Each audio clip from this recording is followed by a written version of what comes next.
NBA Insider Marc J went on ESPN NBA Today and talked about the Golden State Warriors trade plans. And yes, it's not Jimmy Butler. They're actually looking to the front court. So that's what we're going to talk about on today's show. But my question to you is this. Do you think the Golden State Warriors need to make a trade for a big man? Listen, I see the comment section every day on this channel. You guys are clamoring for a man in the middle. So let me know down in the comment section. Type Y for yes or type N for no on if Golden State needs to make a trade for a big man or not.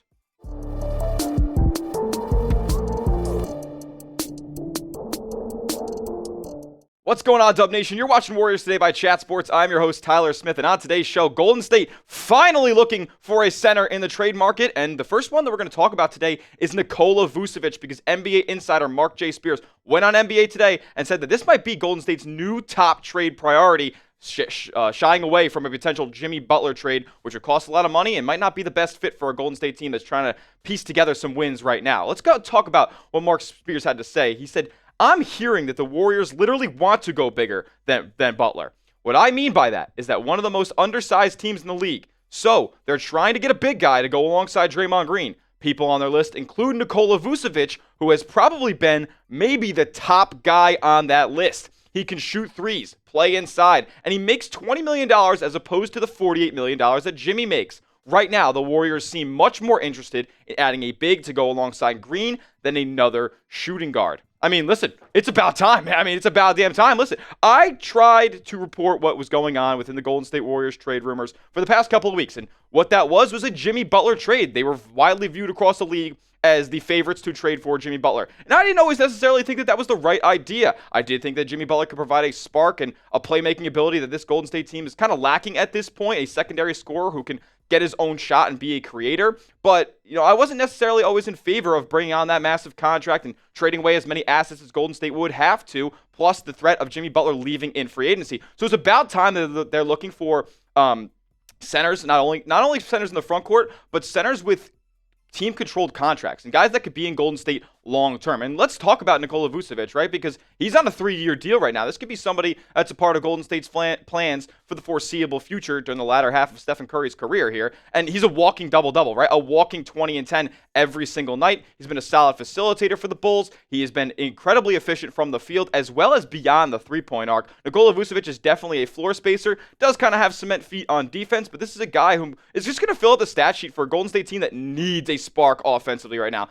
Let's not kid ourselves. Golden State is one of the worst offenses in the league right now. They can barely get a shot off, and there's constant turnovers and just a total dysfunction within a Golden State offense that used to look like one of the prettiest units in the NBA. Now they're struggling to put the ball in the cup, and Nikola Vucevic can do just that. He has a great back to the basket game. He can work in the mid-range. He's got that push shot, and like I said, he stretches the floor. A 42% three-point shooter this year, and for a guy who's been inconsistent over the past couple of seasons, that's a welcome sign for a Golden State team that wants to play 5 out. And like I mentioned before, he's an underrated playmaker as well. Can work out of the high post, can see the potential shooters over in the corner or on the wing, catch the ball at the high post, use your pivot foot to maneuver around the defense and see what the best shot is, because teams will be pretty much attracted to Nikola Vucevic on the defensive end. He's a threat to score, so teams are going to press up on him, and that'll give Golden State opportunities for other players on the floor to get shots from the outside or get a cut to the rim, i.e. Jonathan Kuminga in that dunker spot. This is a very, very solid addition to a Golden State team that doesn't necessarily have this element right now. They kind of have, Kyle Anderson to work out of that high post in the playmaking area, but, Nikola Vucevic adds that element of scoring. Kyle Anderson, we know, is not a typically gifted offensive player when it comes to putting the ball in the cup. So this would be a new element for a Golden State team that doesn't necessarily have that, as well as a back-to-the-basket game. I know that's not Golden State's mantra, but, they're going to have to find other ways to put the ball in the basket, because the current system that they're working with right now is just not working. And like I said before, he might have cement feet on defense, though. This is somebody who I don't necessarily want to get switched onto a pick-and-roll ball handler at the top of the key, because he'll probably get blown right by. But at the end of the day, I think what you're asking for in Nikola Vucevic is just to give this offense a spark. And you're not really worried about the defensive lack of capabilities that he has on that end. Golden State can't score right now. This is a kind of a push your chips into the center of the table move for a team that badly needs bucket getters, and I think Nikola Vucevic is one of those guys. Plus, he's a pretty cheap option for Golden State. Think about the contracts they have on this roster right now. A lot of guys making $7, $8, $9, $10 million a year. Package one or two of these guys together, and you have Nikola Vucevic's $20 million contract for this season. And I believe his contract stays that at that flat rate for the duration. So like this isn't a guy who you're going to be paying more down the line as his contract gets closer and closer to expiring. Jimmy Butler, on the other hand, is $48 million. You're going to have to trade 3, 4, 5 players from this Golden State roster, including Andrew Wiggins and potentially including Jonathan Kuminga as well. So like this is a cheaper option for a Bulls team that is probably winning too many games right now, right? Like this is a team who's super young, and they'd probably be better off entering the Cooper Flag sweepstakes or one of the top rookies in this upcoming draft than trying to contend for a play-in spot right now because they're not a threat in the East whatsoever. And a player from Golden State's roster that could kind of help that cause and it contribute to the young movement that they have going on in Chicago is Moses Moody. Pippen ain't easy from the Bulls fan-sided network. They were saying that a player such as Moses Moody would likely interest the Bulls brass because he's,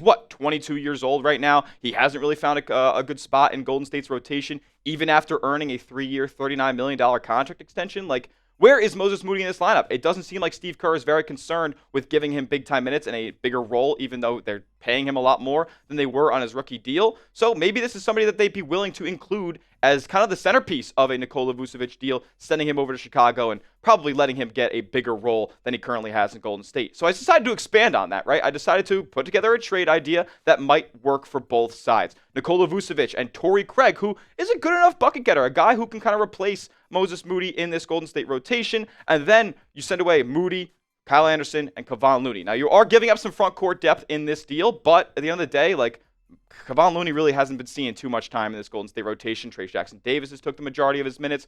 Kyle Anderson is only seeing extended minutes now because Jonathan Kuminga is out. So, like, his role diminished as well very quickly into his Golden State Warriors tenure. So I wouldn't feel like Golden State's giving away too much of their contributing rotation right now if they were to make this trade. But let me know. Let me know in the comments section. Would you make this trade or not? Type A for accept or type D for decline. Nikola Vucevic and Torrey Craig going to Golden State for Moses Moody, Kyle Anderson, and Kevon Looney. Let me know what you guys think down below. And next, Nikola Vucevic was not the only name that Marc J. Spears went on NBA Today and talked about Golden State out there targeting. So we're going to touch on all those guys in the latter half of Spears' quote on the back half of today's show. But first, I got to give a huge shout out to today's sponsor, and that is Prize Picks. Prize Picks is America's #1 daily fantasy sports platform with over 10 million active members, including yours truly. I was a customer before they were even a sponsor here at Chat Sports, and you guys can get hooked up today with a free $50 in your account and use our promo code CLNS when you download the Prize Picks app and sign up, and then you place your first $5 entry. And keep in mind, you don't even have to win that $5 entry to get the $50. You might be asking me, Tyler, how do you even place a lineup on Prize Picks? All you guys got to do, super simple, is pick a lineup of 2 to 6 player stat projections and just pick more or less. Watch your favorite sports and watch the real money roll in real time. I'll give you guys an example of what I got on the basketball slate tonight. I got Zach LaVine more than 24.5 points. He's been kind of a heater lately for Chicago, and they're playing an Indiana team that likes to get up and down. It's going to be a lot of possessions going on in that game, so give me more than 24.5 points for LaVine.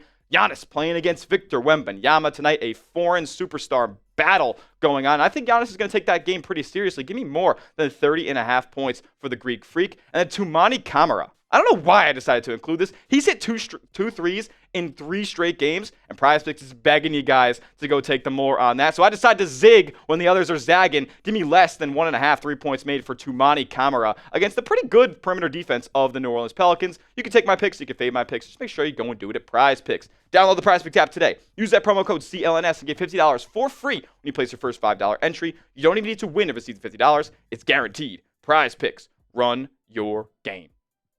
All right, I mentioned there's more centers on Golden State's radar here. If Nikola Vucevic isn't a name that Chicago is willing to part with or the deal never gets done, maybe Golden State shifts to a couple other names that Marc Spears was saying on NBA Today. Let's dive into them. He said, keep an eye on some guys like Walker Kessler and John Collins with the Utah Jazz, Jonas Valanicunas with the Washington Wizards, Jusuf Nurkic.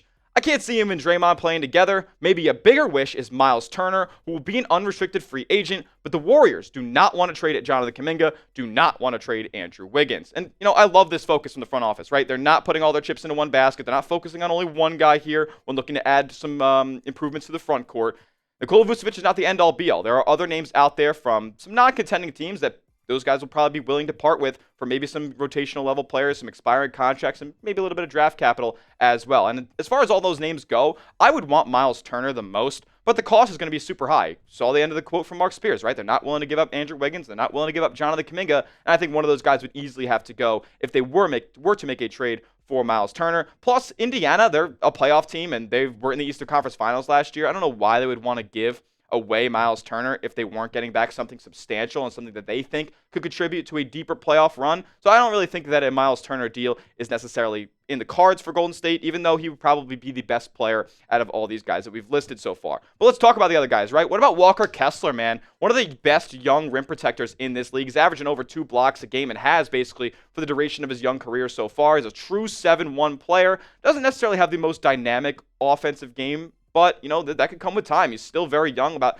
21, 22 years old, and he's only gotten better in his NBA career so far. He's walking double-double right now, 10 points, 11 rebounds, and the Jazz don't even, use him as their primary big man. They got John Collins. They got Lauri Markkanen on the roster right now, and I think they're willing to part with Walker Kessler. Doesn't really make that much sense to me, but hey, this is a name who I think Golden State could easily go out there and acquire. He's only making $2.9 million next year, makes about $4.5 million on the last year of his rookie contract next season. So I think this could be a potential building block if Golden State wants to continue on that young core trend. Walker Kessler, I love the way he plays, and I think he could be a real deterrent at the rim for a lot of teams that are getting easy buckets right now against Golden State's defense. But what about his teammate, though, John Collins? Man, this is actually the best player on the Utah Jazz as of right now. He's putting up really, really good numbers this year, 18 points per game. He's actually a much better rebounder than I remember him being back in Atlanta. He's a glass cleaner over there. But this is more of a power forward than a center, in my true opinion. He's a stretch 4 guy. He's shooting the lights out from three-point range this year, 43.8% on about 3.5 attempts. So, he makes Jonathan Kuminga look like the worst shooter in the NBA. I know, I had to slip in another Jonathan Kuminga hate thing right there. But no, John Collins is absolutely lighting it up, and he can work out of the mid-range. He can dunk and rise above the rim like no other in this league. And I think he would be another player who could actually have the ball in his hands more often than, say, a guy like Walker Kessler could, or a guy like Jonas Valanicunas could, who we'll talk about in a second. I think John Collins is due for a pretty big payday, though, as he's increases production, increases efficiencies in a Utah system that isn't necessarily tailored to winning right now. He's got a 26.6 player option in 2025. I highly doubt that he accepts that. He'll be looking for a long-term deal. So maybe this is one that Golden State's kind of on the fence about because they'll have to pay the guy long-term and pay the guy big money when they're already committing big money elsewhere on the roster. Also, you'd have to cover $26.6 million this year. That would cost about 3 players in Golden State's rotation right now that are making about $8 to $9 million.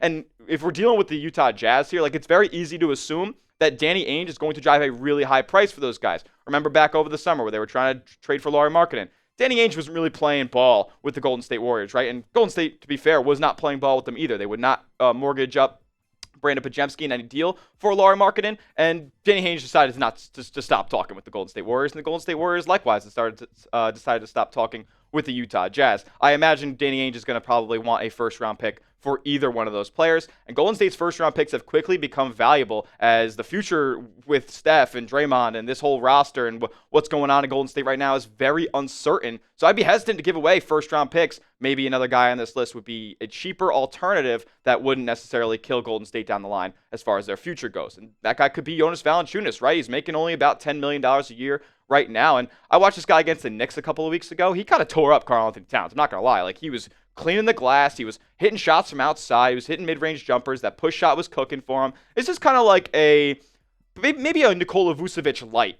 in my opinion. He costs half the money, probably about half the player, right?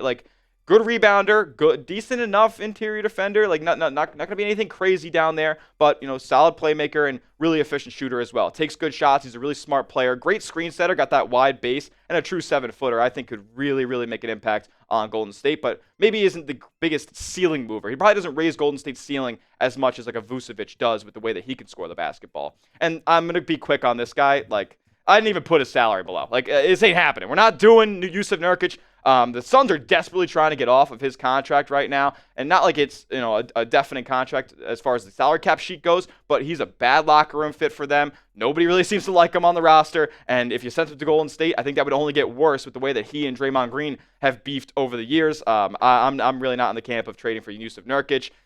Honestly, the lowest production out of any of the guys that we've talked about so far. I'd be staying far away from Jusuf Nurkic.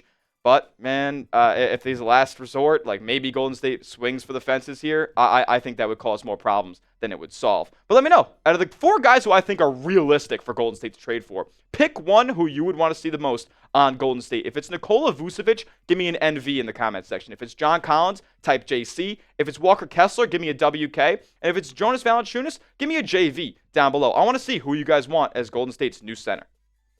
Give me Nikola Vucevic or John Collins. Like, let's be honest, those are the two best players that I've talked about on today's show. I think they both provide different elements of what Golden State could be asking for here. If you're looking for a true big back-to-the-basket guy, somebody who's going to operate around that low block and sometimes stretch out beyond the three-point arc about the top of the key, give me Nikola Vucevic. But if it's somebody who you want to trust with more with the ball in their hands and somebody who could probably put the ball on the deck a little bit more, give me John Collins. Like, this is a true secondary scorer, and I think he would do wonders for Golden State as he is shooting the ball incredibly efficiently, from outside. Both these guys space the floor. I'd be happy if either one of them came to Golden State for the rest of the season and beyond. We can talk about it more, though, on Twitter. Hit me up at Smitty at CS. I'm always trying to talk Golden State Warriors basketball over on there. And like I said, make sure you guys are subscribed to the channel. I've been pushing for 71,000 subscribers right on the channel. We're about 50 subs away. Help us get there for daily Golden State Warriors news and rumors every single day right here on the channel. Hit that sub button. We'll see you in the next one. Let's go Dubs.